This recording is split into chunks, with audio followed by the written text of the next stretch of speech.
Hi, this is Chris Runde, consultant at Baruzzini, where innovation is made personal. And today I'm with Ed Molloy, Director of Rail and Transit with Baruzzini's mobility practice. Hey, Ed. Hey, Chris. Good afternoon. Joining. I'm good. So I wanted to ask you a little bit about, command and control, continuity of operations, your observations from 9/11 all the way till now in the current pandemic.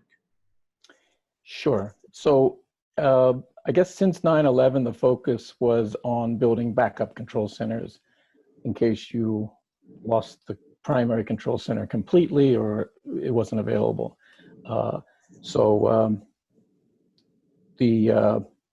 A little bit different than what we're seeing today, because in many cases, there's a need to separate dispatchers from one another.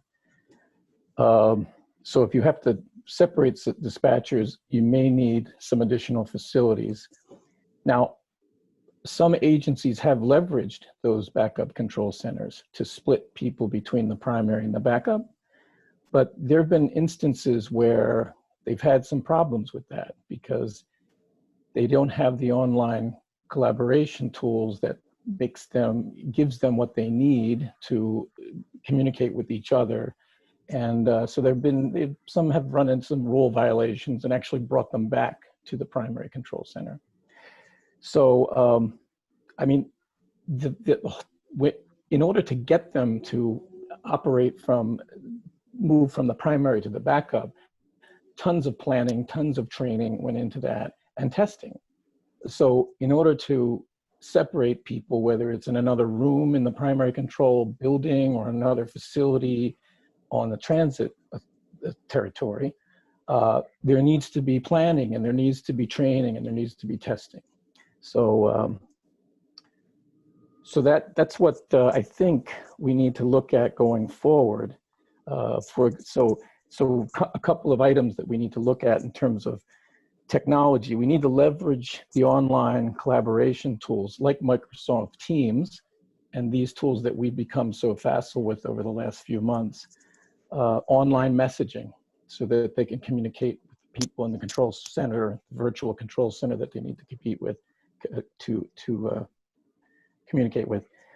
Whatever sites, whatever rooms, whatever buildings on the transit's territory, it needs to have access to redundant operations networks, radio communications, voice communications.